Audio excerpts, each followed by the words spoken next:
ATC, and pilots. In review. Allegiant 26, you're on boss, go ahead.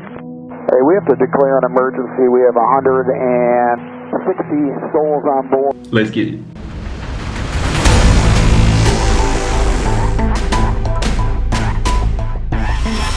An Airbus A320 in Boston declared an emergency and burst a tire upon landing. Let's find out what happened. What's up YouTube, it's your boy FlyJV and I'm back with another video. For those of you who don't know me, my name is Jason. I am FlyJV, an Airbus A320 first officer. Let's get into the video. Tower, good morning, Legion 2601, ILS 33 left. 2601, boss, Tyre, good morning, runway 33 left, continue 1 or 2 departures prior to you. Continue, Legion 2601. Tower, Legion 2601, we need to go around and shoot a problem. Legion 2601, fly the runway heading and climb and maintain 3000. The Allegiant 2601 flight was actually aligned with the runway ready to land when something apparently happened inside of their cockpit and they request to go around. Going around simply means putting back power on the aircraft, going back up, and troubleshooting any problem that you have in the air before coming back to land. Now you can tell that they had a problem inside the cockpit because when the guy actually talked to ATC and requested to go around, you could hear a continuous repetitive chime inside of the aircraft. Shoot a problem.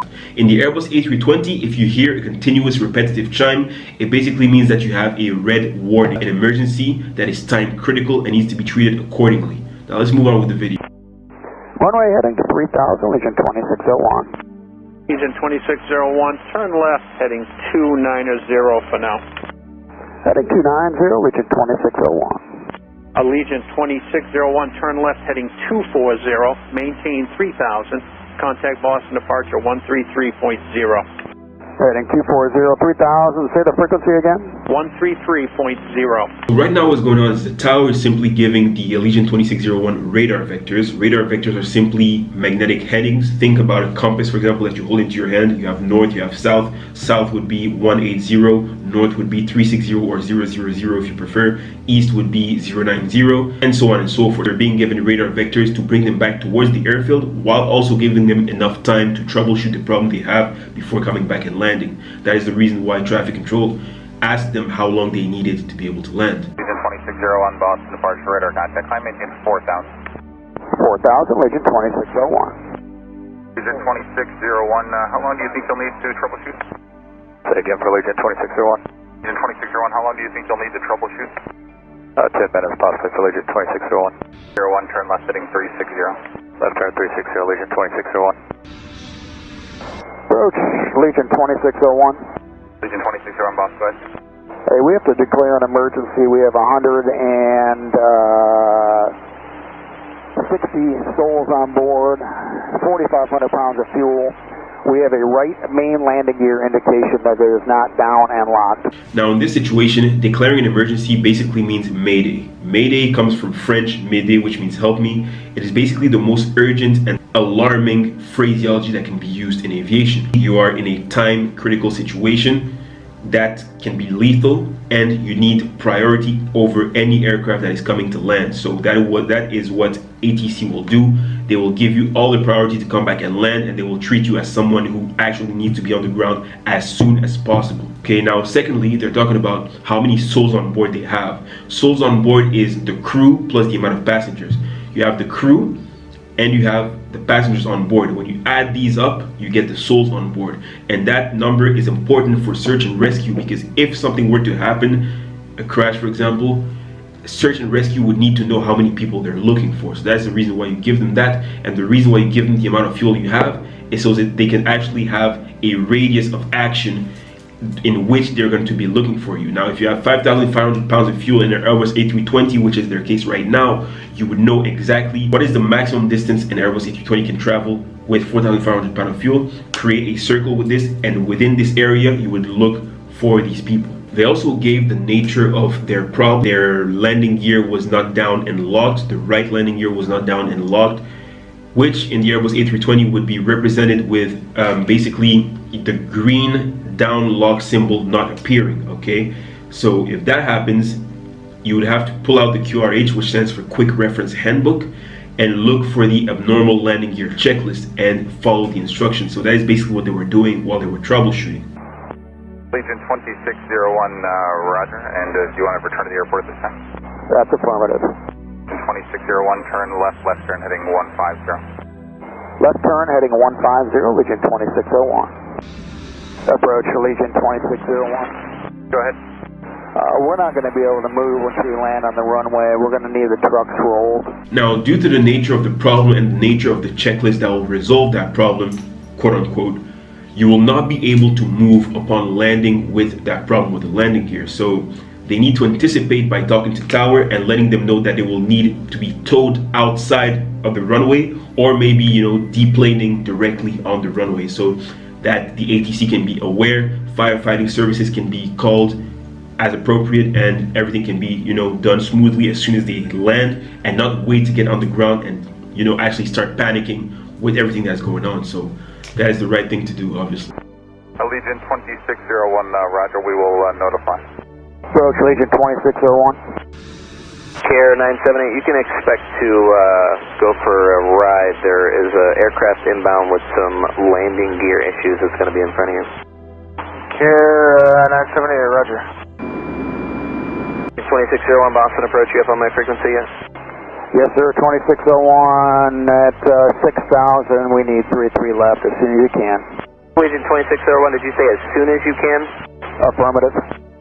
Legion 2601, turn left heading 120, descend and maintain 5,000. Left 120, 5,000, Legion 2601. Care 978, change of plans, the aircraft needs you to come in ASAP. You can turn right heading to 060, I'll have further instructions here in a minute.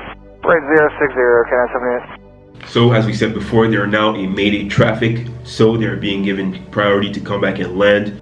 Legion 2601, contact final 126.5. 26.5, Legion 2601. Legion 2601, Boston approach for roger, disseminate 4,000. 4,000, Legion 2601. Legion 2601, fly heading 090. Heading 090, Legion 2601. 2601, would you like to set up for the localizer or the correction, the ILS 33 left, or do you want a visual?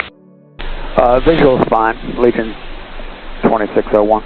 Now, it is usually recommended to pilots when we have a technical issue upon landing that we use the maximum automation that we can and the best approach available to us. So in that case, that would be the ILS. But in this case, they decided to use a visual approach. That is up to the pilots entirely. Now, they might be used to the runway, they might be used to the airfield and everything, the approach that works also. But just keep that in mind that usually, in case you have any problem, you would use as much automation and as much of a precision approach that you can. Sure. Legion 2601, all the trucks and equipment are waiting for you. Roger, thanks. Legion 2601, field and sight. 2601, you said you have the field site? Affirmative.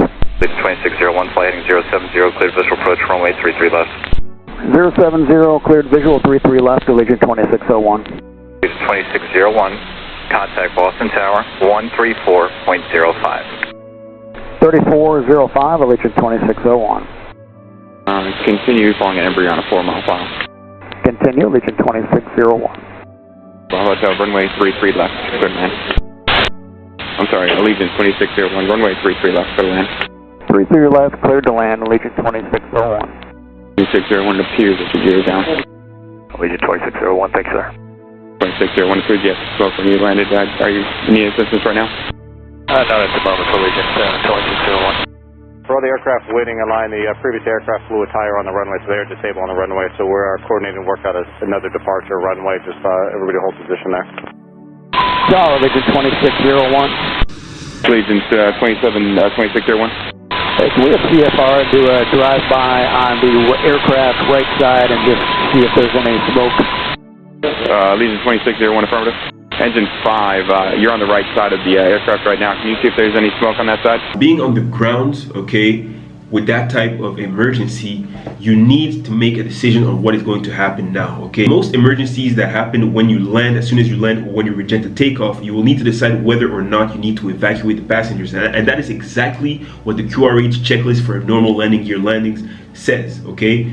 Do you need to evacuate? Do you not need to evacuate? And the best way for pilots most of the time to know whether or not they need to evacuate is to ask the tower, which has an outside view, whether there's any damage, any smoke that is coming out of the aircraft. We would prefer air stairs from the normal departure door if CFR thinks that looks safe. CFR has their air stairs next to the aircraft. We're going to have a bunch of people deplaning. We're going to need escort to the terminal for the safety of the passengers. Afterwards, what happened is they got air stairs and just deplaned the passengers straight on the runway with the help of firefighters, and everybody was bussed back to the terminal. The reason why they asked for air stairs is because I'm guessing they didn't want to actually use the slides to get the passengers, because it wasn't that bad of a situation where they needed to immediately get the passengers outside of the aircraft. It was a scare in the air for passengers on board an Allegiant Airlines flight landing at Logan this afternoon. The plane had landing gear issues and then blew a tire when it hit the runway. Emergency crews met the plane on the tarmac, and that's where passengers had to get off. One of the main difficulties with problems like these is that it's not only a technical issue, but it's also a problem with the passengers, because the moment you tell a passenger to brace, or the moment you tell a passenger you have a technical issue, they always assume the worst. You're hearing brace, brace, stay down, head down, stay down, head down. Oh, terrifying, terrifying. However, as pilots, we know it's not as bad. We can handle the situation. But with these kinds of problems, such as a landing gear not down, the cabin crew will have to tell the passengers brace, brace, brace. And upon reaching 500 feet above ground level, the pilots will have to make an announcement to the passengers to brace. We're going to be doing an emergency landing. We're going to ask you to, if you hear us say brace, brace. I literally thought this was... Passengers need to understand that pilots are trained for the things that are happening to them. Almost all possible outcomes have a way of being resolved. Whether it's in the QRH, in the FCOM, on the ECAM, you will always have a way to resolve it. But passengers always, because they don't understand what's going on, you always fear what you do not understand. They have a way of overreacting, which actually upsets the flight crew and the cabin crew. So please keep that in mind in case any incident ever happens to you in real life. Listen to what the cabin crew are saying to you, because they have been trained for these types of emergency situations. I like to say it a lot, and I will say it again. Cabin crew are not trained to just serve you coffee and your dinner. They're also and mainly trained and retrained recurrently for your safety and anything that can happen inside of the aircraft. Fortunately, the plane did land safely on the runway. Allegiant released a statement saying Flight 2601 from Knoxville to Boston experienced a blown-out tire upon landing. There were 154 passengers and 6 crew members on board the aircraft. There were no injuries. These pilots did a very good job. They applied their procedure the way they needed to apply it. They showed great decision-making skills, and they deserve a round of applause. So well done to them. There was no injuries. Everybody came out safely, including the crew as well. So round of applause for these guys, man. Thank you guys for watching the video, and I'll see you guys in the next one. Fly JV forever, man.